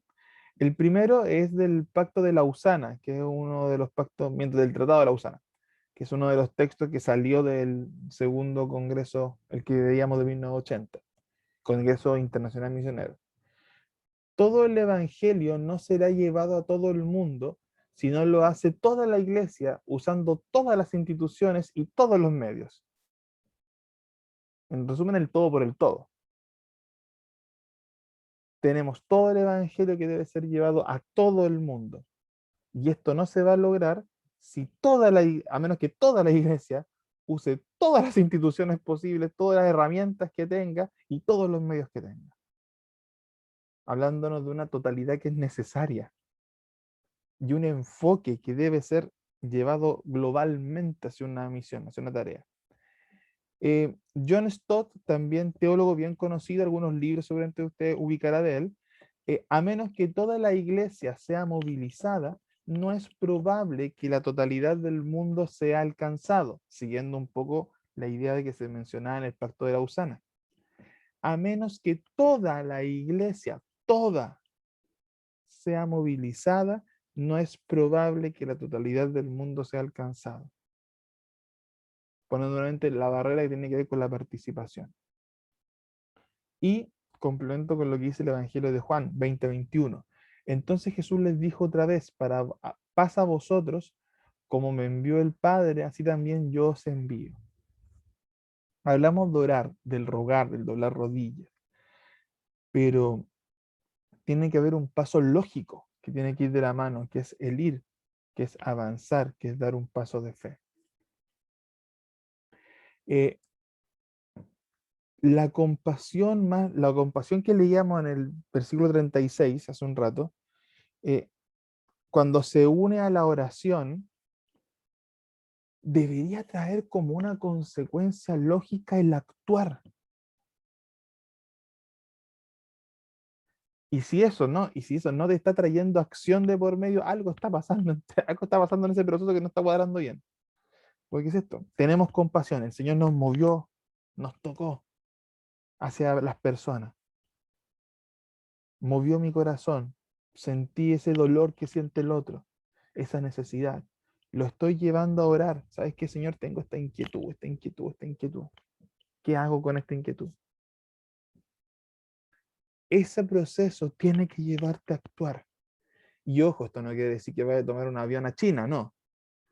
Pero tiene que llevarte a salir de esta zona de seguridad, de confort. Pongo el ejemplo que ponía recién Catherine. Antes o hace mucho tiempo, no sé si era un absoluto o no, yo no me hubiera puesto una plaza a orar por alguien, o no me hubiese atrevido a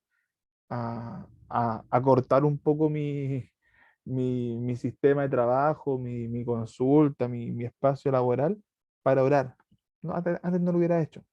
Y eso es acción. Puede ser que no es la acción uno que espera, como digo, viajar a otra parte del mundo, pero es acción. O sea que te estás haciendo cargo de lo que Dios ha puesto en tu corazón. Porque hermanos, yo estoy seguro de que a muchas personas Dios les ha puesto la carga, a muchos. Y no te digo de que genuinamente no la sientan, pero muchos se quedan en este paso. Ahí se quedaron pillados. Ahí se quedaron pillados. Ya sea porque la emoción se los comió y esto lo dejaron solamente en el fervor del momento, que es muy común. Ya sea que sopesaron otras cosas de por medio o simplemente que no era tan importante tal vez. Jesús, después de pedirle a sus discípulos que rogaran por más obreros, los llama y los envía a ellos mismos. O sea, luego de que vimos todo lo que dijo Jesús, al final termina enviando él mismo a los discípulos. Vengan ustedes, po. El Evangelio de Juan, por lo menos 40 veces, se pueden encontrar expresiones tales como el que me envió, la voluntad del que me envió, el Padre que me envió, etcétera. O sea, ya tenemos esta idea de que hemos sido movidos por alguien más, de que Dios nos está llevando a otro lugar, de que Dios nos está llevando a cumplir una tarea. Y entendiendo la autoridad que tiene el Padre, de que nosotros somos siervos, si Dios nos envía a hacer esto, hacerlo. O sea, este punto de ir va muy de la mano. Me voy a saltar un poco los versículos, pero que van a la misma idea de lo que estamos leyendo, ¿ya? Pero por eso me los salto. Pero van en el mismo sentido. Y les dijo, haciendo referencia a la gran comisión, id por todo el mundo y predicad el evangelio a toda criatura. O sea, más clara la orden de ir no vaya a encontrar. El Señor nos está empujando a esto. Listo, faltan obreros. Aquí estáis tú, po. Sea obrero. Cumpla lo que el Padre ha mandado. Y ahí podremos ver las maneras, las formas, cómo Dios les ha dado ministerio. Y eso puede ser muy variado en muchos sentidos. Como les decíamos, la estrategia puede ser muy variada, mientras esté fundamentada en la voluntad del Señor y en la palabra, dale. La estrategia ahí, como te digo, puede ser muy distinta en muchos sentidos. Pero no perder ese foco. Todo discípulo es potencialmente un enviado. Por lo tanto, si somos sus discípulos, nosotros también somos potencialmente enviados. Y eso es realidad. A veces uno se mira en menos porque tiene menos tiempo en la iglesia, menos conocimiento, menos recursos tal vez, o al revés, tal vez llevo mucho tiempo en la iglesia, tal vez ya estoy más avanzado en mi edad, que también es una posibilidad. Como dice este comercial de Mega que pone esa canción de la pala y el sombrero que me tiene hasta acá, pero, que la he escuchado 10.000 veces, perdónenme, pero que tiene razón en el fondo, po. Y esto no solamente pasa en el mundo secular, en la iglesia. Muchas veces hay hermanos y hermanas ya mayores de edad, pero que tienen todo ese fuego de ser discípulos y a veces nosotros mismos los matamos, po, en el proceso. Ellos también son potenciales enviados. y tampoco se nos debe olvidar eso. ¿A dónde? No siempre tenemos claro en un comienzo, la respuesta no siempre llega como así como precisa. Puede ser en nuestro barrio, puede ser en nuestra ciudad, puede ser un lugar distante, puede ser incluso un lugar donde Cristo no ha sido nombrado todavía. Pero cuando uno entiende esto, el potencial de ser enviado, entendemos que el dónde es secundario en el proceso. Y insisto, este tema a veces se nos olvida. Somos potencialmente enviados. Si somos discípulos, tenemos que estar ahí listos y estar clamando para que Dios haga su voluntad para con nosotros, sea en el área que sea. Ahora, este texto es un poquito largo, lo quise incluir porque lo encontré muy chocante. William Bott, misionero, comparte lo siguiente, y quiero que le pongan atención porque a mí también me hizo bastante eco y lo encontré bien potente. Dice, ¿qué dices? ¿No he sido llamado? ¿No he oído el llamado? Es lo que deberías decir. Hay por una diferencia. Él te ha estado llamando desde el momento que perdonó tus pecados. Si es que has sido perdonado, dice él, suplicando y rogando de que seas su embajador. Pon tu oído sobre la Biblia y escúchala. Te dice que vayas y arranques a los pobres pecadores del fuego del pecado.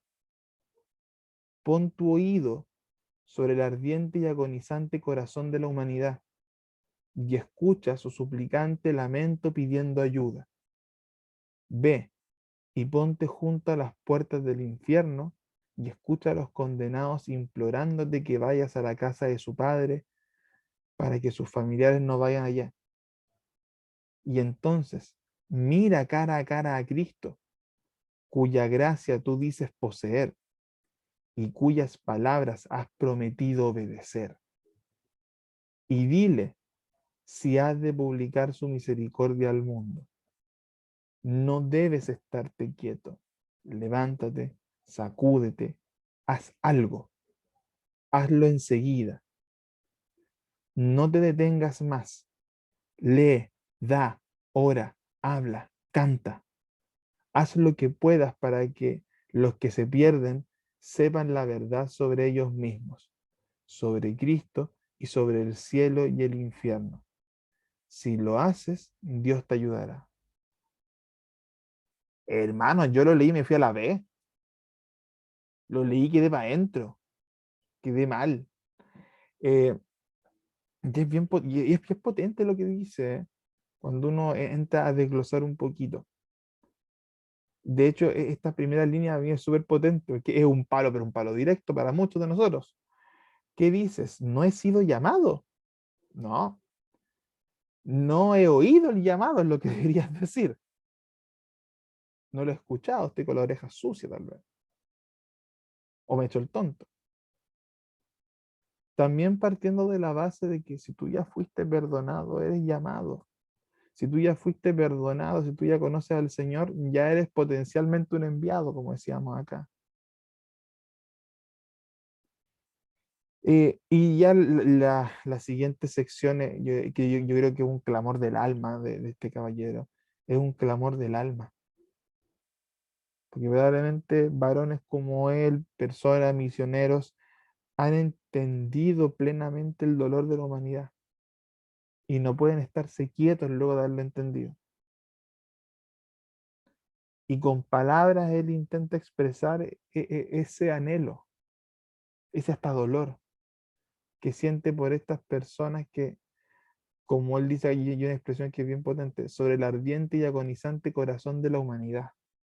Ya ni siquiera habla de un país, no habla de un continente, no habla de una época específica, habla del ardiente y agonizante corazón de la humanidad. Entonces, lo que plantea William Bott, y seguramente van a contar otros misioneros que plantean ideas similares, con una fuerza similar, es que no nos podemos quedar quietos. Sea en los medios que tengamos, sea en nuestra ciudad, sea en un medio local, sea en nuestro vecindario, sea hacia el mundo, sea por medios digitales, sea por medios físicos. Nuevamente ahí opciones pueden ser infinitas, pero que no nos quedemos quietos, ¿ya? Ay, denme un segundito, quiero buscar mi reloj porque no lo tengo a mano y se me va a pasar la hora. Espérenme. Espérenme. No, ya lo tengo acá al lado, que no lo suyo. Después se me va a ir la hora, no me voy a acordar y va a terminar a las 11 de la noche. Ya. ¿Ven? Si ya se me estaba pasando la hora, si ya me conozco. Voy a tratar de terminar antes de las 10:15, ya. Perdón si me paso un poquito, pero quiero dejar este tema cerradito hoy día. Y nos falta todavía un resto. Oh, sí, nos falta todavía un resto, ya. No tanto, nos falta un poco.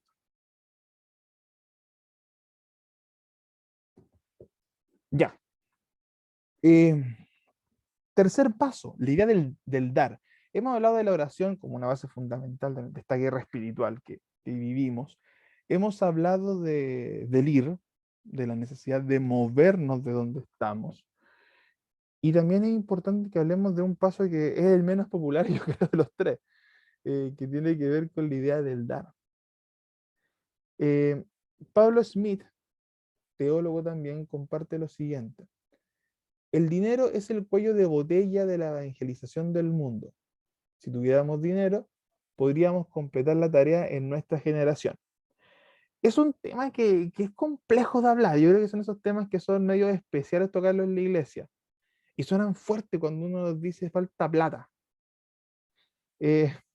Pero a pesar de que como creyentes tenemos la fe y tenemos, yo creo que mucho el testimonio de que Dios suple cuando falta, ¿ya?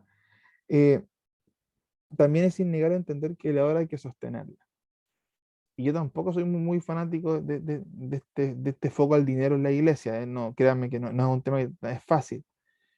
Pero también hay que entender que funciona el mundo y los recursos de una otra forma. Incluso, dice 2 Corintios 8:5, incluso hicieron más de lo que esperábamos, porque su primer paso fue entregarse ellos mismos al Señor y a nosotros tal como Dios quería. Esta idea del dar, y no es siempre el tema del dinero, de aquí nos complementa un poquito. Incluso hicieron más de lo que esperábamos, dieron más de lo que esperábamos, porque su primer paso fue entregarse ellos mismos al Señor. Se dieron ellos mismos. Se dieron ellos mismos. Esta idea de dar, como digo, no quiero cerrarlo a un tema económico, porque no es un tema económico, sino con la idea de qué es lo que estoy entregando, qué es lo que estoy dando al Señor. Oye, estoy súper metido. Tengo a Luis y a Pablo investigando algo que no sé qué están investigando. Estoy metidísimo. Es que lo veo con una cara así, pero tremenda, y estoy metido con lo que están recolectando. Estábamos comentando lo del dinero. Yo creo que de repente no es tan así. Yo creo que hay mucho dinero en la iglesia, pero está mal distribuido. O sea, Sí, o sea, es sabido por todo el escándalo en la iglesia metodista pentecostal, cómo exacto. se han enriquecido los obispos. eh, en nuestra misma misión, de hecho, hace poco se gastó una cantidad de dinero, Patricio, exorbitante en compraron un colegio para la misión. Compraron un colegio, pero o sea, faltaban muchas cosas que hacer al colegio para poder hacer las conferencias anuales. Ya. Entonces, Un a mega nosotros, templo. para hacer un mega templo, para hacer la Ay, conferencia que es una vez al año. oh, es que me da un Eh, aneurisma ya. Y sí, y además, como es una tremenda estructura, tremenda construcción, y es un colegio, entonces necesita mucha mantención, entonces mucho dinero se ocupa en eso, entonces es como nos da tristeza porque yo creo que hay mucho dinero en la iglesia, pero está muy mal Sí, distribuido. no, estamos totalmente de acuerdo, ¿eh? Ojo, yo tomo algunas frases para comentar y discutir. Y de hecho les dije, el Sí. tema del dinero es complejo.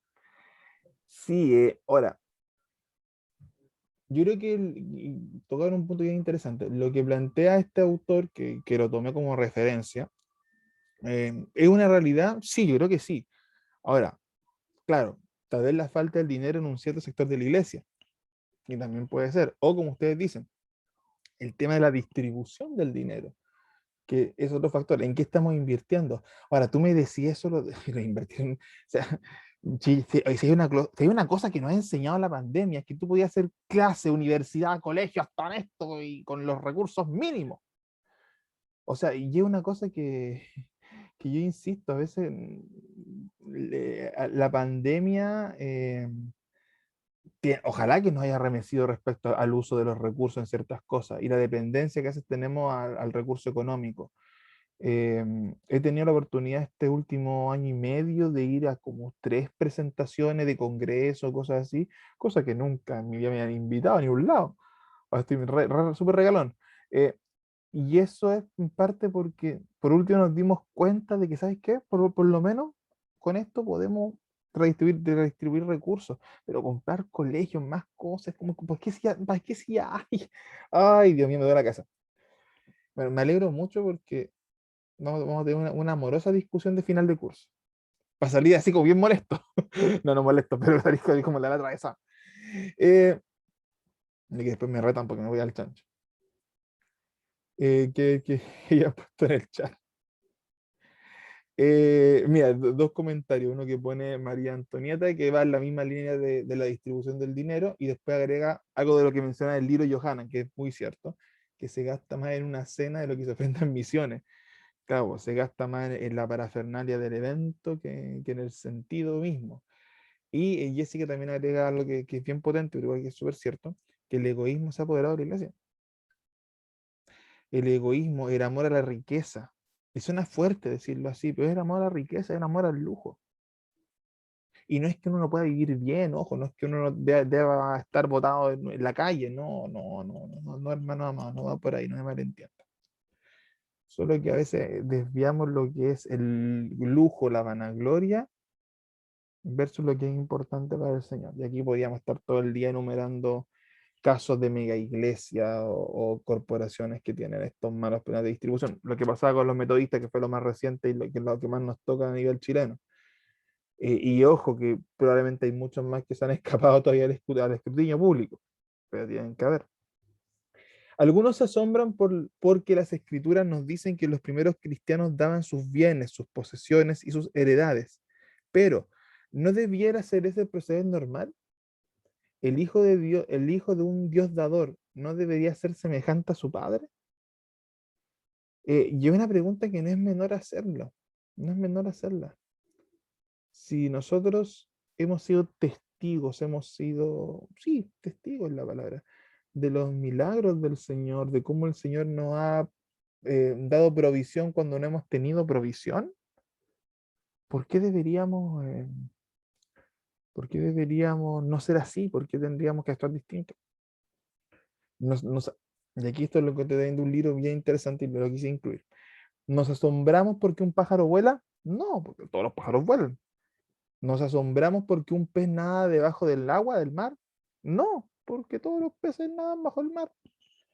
¿Nos asombramos porque la luz alumbra, el agua apaga la sed o el pan nos quita el hambre? De ninguna manera. Eso no nos sorprende porque es parte de lo natural de esas cosas. ¿Por qué no? Porque está dentro de la naturaleza de cada uno de estos elementos hacer lo que dicen que hacen. Está dentro de su naturaleza. Y si Dios nos ha dado, si Dios nos ha hecho seres semejantes a Él, y su carácter es un Dios de dar, de entregar, ¿por qué nosotros no somos así? ¿Cuál es ese cuello de botella que tenemos? Y de hecho, quiero dejar esta parte. Oye, espérate, este fue el PowerPoint que más me ha gustado hacer en todo el semestre. Yo pensaba el otro día en la semana, Oye, ¿cómo toco este tema? Que no voy a hacer un tema complejo para los hermanos, última clase, dije yo, me voy a meter en lo bélico. Seamos sutiles. Y esto fue lo más sutil que se me ocurrió. ¿Ya? Esta es, ¿cómo el profesor Patricio entiende sutileza? Así entiende sutileza. No tiene otra expresión para entenderlo. Esta es la definición de sutileza de Patricio Mesa. Oye, me si el pastor me van a pegar, estoy sobre me van a agarrar a combo por esto. Ahora, eh, lo hablamos hace un rato. Ay, señor, ya no hablamos. Feliz final de semestre. Eh, hablábamos hace un rato y yo Deja grabar si puedes. Sí. ¿Cómo? No, si ya está grabado. Ya. Deja grabar.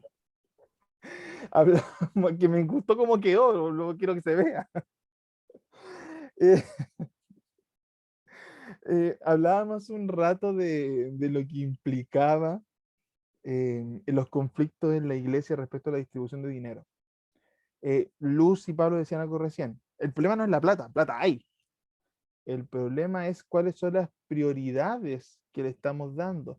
Como dice acá en el Power, los conflictos de la iglesia con el manejo de los recursos. O sea, de cierto, tenemos diferentes departamentos, tenemos que cumplir una serie de tareas, pagar ciertas cosas básicas, agua, luz, o sea, se entiende que hay un pago de funcionamiento mínimo. Se entiende eso. Pero, ¿qué? Ah, no voy a cortar. Pero, ¿qué hacemos? ¿Qué hacemos con los recursos? ¿En qué los estamos invirtiendo? ¿Dónde estamos poniendo la vista? Y ojo, y puede ser que incluso no sean cosas malas, comillas, malas, pero no sé, te pongo el caso. ¿Cuánto, a ver, y no quiero que suene feo, cuántos recursos reinvertimos en nosotros, en engordar como iglesia? ¿Y cuánto invertimos hacia afuera, en evangelización, en misiones? Porque entiendo que uno debe invertir para uno, para iglesia. Está bien, es correcto. En discipulado, en un montón de áreas. Incluso en el mejoramiento creo que es válido en un templo, si eso no tiene nada de malo de por sí. Pero ¿cuánto de eso estoy invirtiendo? ¿Y cuánto estoy invirtiendo en la tarea que Dios nos ha enviado? Entonces, ahí tenemos un tema bien, bien potente de la distribución y un tema bien potente respecto a los enfoques que estamos tomando, las prioridades. Ya un tema distinto es la gente que estafa, que roba, ya eso cae en otra categoría de delito, eso ya no lo vamos ni siquiera a poner en el mismo nivel, ya pues son dos cosas distintas. El que comete estafa, delito, eso tiene otro tipo de mención. Pero hablo de una iglesia normal, una iglesia sana dentro de todo, a eso voy. Pero que tal vez en su proceso de reflexión, en su proceso de comunión, en algún momento se ha desviado un poquito o ha perdido el foco. O como se menciona en Apocalipsis contra la iglesia de Éfeso, creo, con las cartas, creo que la iglesia de Éfeso, si no me corrigen. Eh, no tengo nada contra ti, has defendido la fe, has peleado la buena batalla, pero has perdido tu primer amor. O sea, te desviaste. No sé cuál fue la iglesia que le mandó esa carta. Si alguien se acuerda, Ah, ya me acordé de cuál fue la iglesia exacta. En las cartas de Apocalipsis, alguien que me corrige que lo tengo metido. Pero se le hace esa crítica. Tienes todo bueno, haces muchas cosas bien, pero has perdido tu primer amor. Entonces, en este foco quiero llegar, no en el foco de los que roban, de los que estafan. No. Código es una categoría aparte que no vale ni pena ni la discusión. Pero sí cuando como iglesia, que tenemos clara la película, que no somos mala iglesia, que hacemos las cosas bien, que defendemos la sana doctrina, etc. Pero ¿cuánto de eso reinvertimos hacia afuera? ¿Ya? Yo he conocido pastores, iglesias, y sin mentirle, hermano, esto lo voy a decir con mucha tristeza, que se enojan cuando, por ejemplo, un miembro de la iglesia, por a veces motivo, tiene que irse a otra ciudad, o va a emprender otro proyecto, por ejemplo, relacionado con el Señor, obviamente, y se aleja de la iglesia. es como si uno hubiera, es como, te queda la impresión que es como si tanto que gasté, tanto que invertí en este personaje, el personaje se fue. No, po, y a veces Dios manda que el personaje se vaya, po. Y a veces Dios manda que el personaje tome otros caminos. Y a veces Dios manda que el personaje se vaya a misionar a quién sabe qué lado. Y los pastores se enojan, po. Casi porque pues, se perdió la inversión, comillas. Y no. Cuando entendemos que la obra es del... me voy a pedir al chancho, perdón. Cuando entendemos que la obra es para el Señor, los recursos que hemos invertido no son nuestros. Si invertimos en formar obreros, si invertimos en formar discípulos, si invertimos en formar a los niños de una iglesia, si invertimos en evangelismo, aunque no, comillas, aunque no veamos recuperar la inversión económica, sabemos que estamos sembrando. Si acá en IBN, no todos ustedes van a terminar su bachiller, Dios quiera, algunos van a querer seguir estudiando, otros no van a estar, eh, otros van a estar contentos como están, etc. Pero al final, ay, perdón, otros van a poder estar bien como están, lo que sea. Pero la inversión es del Señor, el recurso es del Señor. Entonces, como miembros de nuestra respectiva iglesia, no tengamos miedo a invertir hacia afuera. No nos comamos todo el recurso, invirtamos para otro, invirtamos para el que no conoce al Señor. Y no me refiero solamente al dinero, invirtamos tiempo, invirtamos recursos humanos, invirtamos tiempo en nuestros programas, invirtamos energía, porque eso no es, porque de una otra forma, esa semilla en algún punto va a caer a tierra buena. Entonces, este conflicto del manejo de los recursos nuevamente es porque nos alejamos del principal sentido, que es los propósitos que Dios nos ha puesto. Éfeso, gracias, era la iglesia de Éfeso. ¿Quién pone ahí? Sergio se enojan por ir de vacaciones. Oye, sí, pasa también, también me ha tocado escuchar eso. Me queda mucho. Ya. Voy a. Hoy sí me queda harto. Voy a hacerla corta. No tantea, vamos a hacerla piola. Es complicado hablar de un cómo y cuánto dar. Eso es súper relativo a la realidad, a lo que Dios nos manda. O sea, creo yo que no hay que poner un número. Incluso es un debate que tendríamos también en otro momento, el tema del diezmo, por ejemplo, que es un tema que se debate hasta el día de hoy respecto a qué tan bíblico, qué tan correcto es el tema de diezmar, pero eso es otra discusión. Lucas 6:38 nos menciona: den y recibirán. Lo que den a otros les será devuelto por completo, apretado, sacudido, para que haya lugar para más, desbordante y derramado sobre el regazo. La cantidad que den determinará la cantidad que recibirán a cambio. Una especie de ley de siembra y cosecha, que algunas iglesias lo toman muy literal, a veces demasiado literal. Porque muchas veces esto que damos y que recibimos no es solamente algo económico, algo concreto, tangible. Y a veces esta recompensa no será una recompensa que veremos tal vez en vida. Entonces hay que tener también harto cuidado respecto a cómo se interpreta. Pero sí, un elemento que yo quiero tomar de este pasaje es el hecho de dar. No te habla de recibir por recibir, te habla de dar. Da y recibe. Parte de ti esa acción. La vida, nuestras fuerzas físicas, capacidades, talentos, salud, dinero, tiempo y todo lo que nos define. Todo lo que fue dado por Dios. ¿Quieres saber cuánto y cómo dar? Tienes todo lo que Dios ha hecho en ti. Tienes tu ser. Somos ofrendas vivas. Somos ofrendas vivas. En todo lo que tenemos, en todo lo que somos.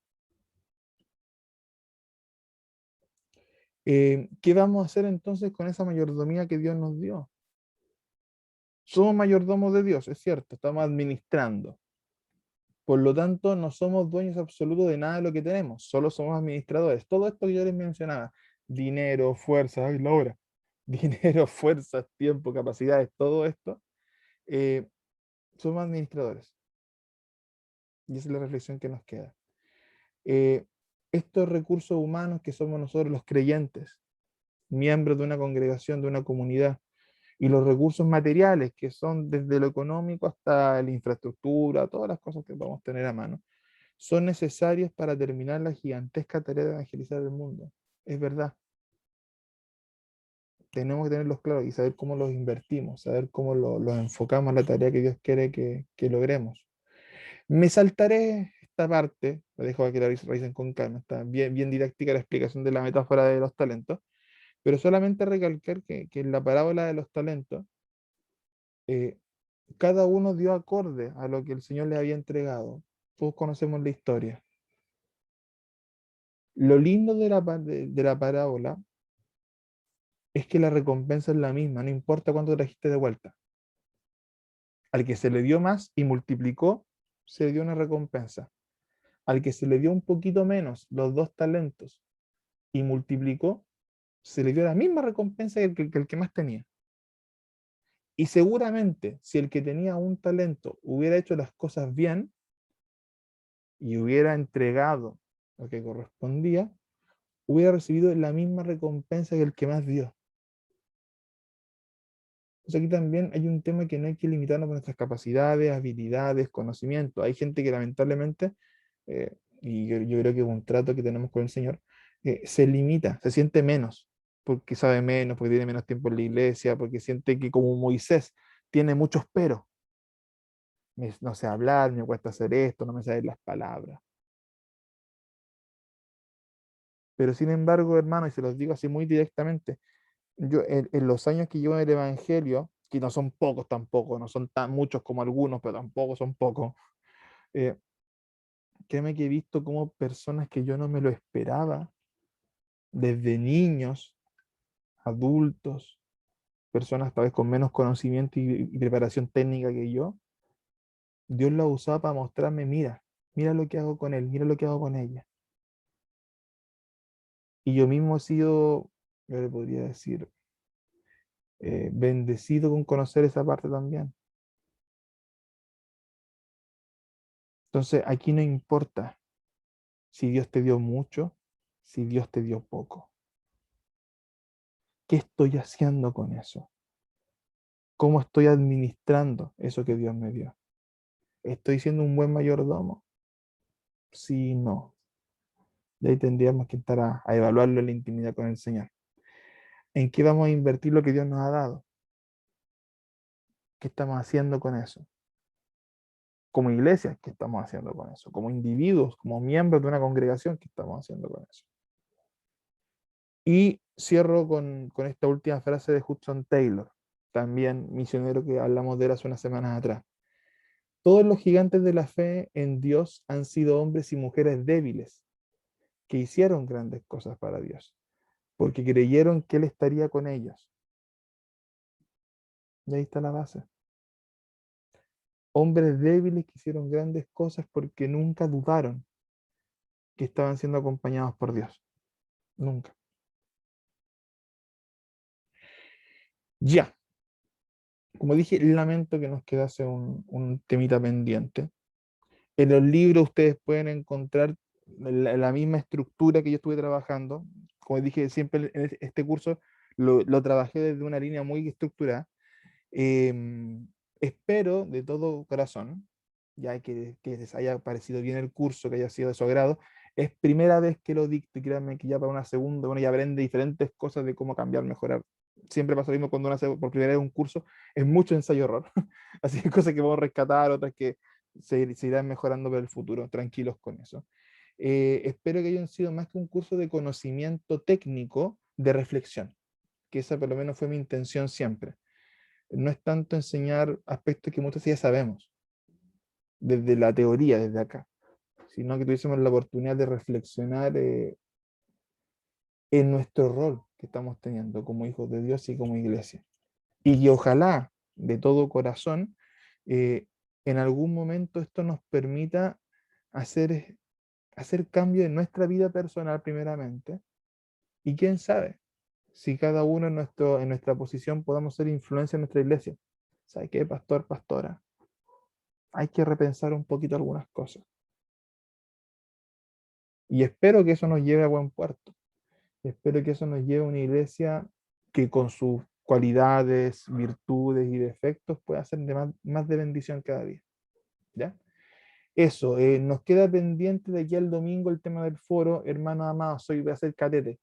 Ojalá de aquí a mañana hagan las respuestas para que puedan interactuar, para que puedan discutir, conversar. No se limiten a las 3 respuestas, denle, discutan, hablen, comenten, para que sea un espacio agradable de reflexión que puedan tener final. ¿Ya? Eso. Preguntas, comentarios que nos quedan antes de terminar para que podamos ir cerrando, orando.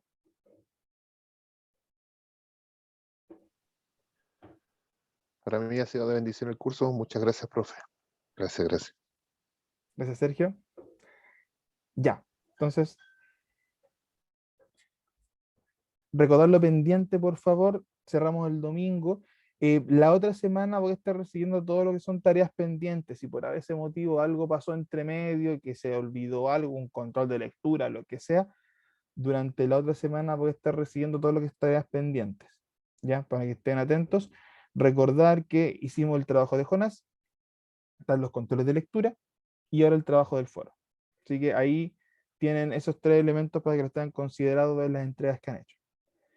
Ya, ¿qué está por ahí? Jessica, pastora Jessica, por favor. Si está por ahí, ¿nos puede guiar en oración para ir cerrando este curso? Este curso, cerramos el semestre.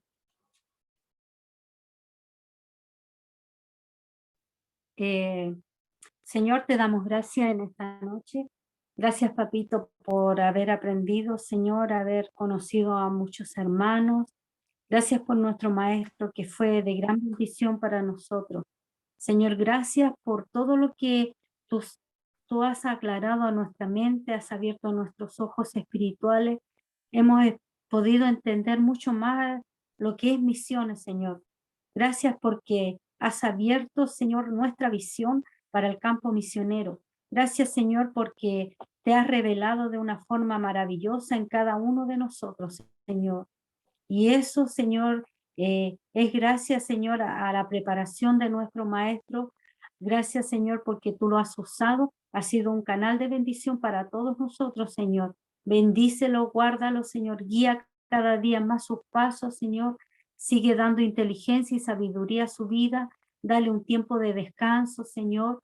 Dale un tiempo, Señor, en el cual él pueda también descansar y poder tomar nuevas fuerzas para los nuevos cursos que va a dictar.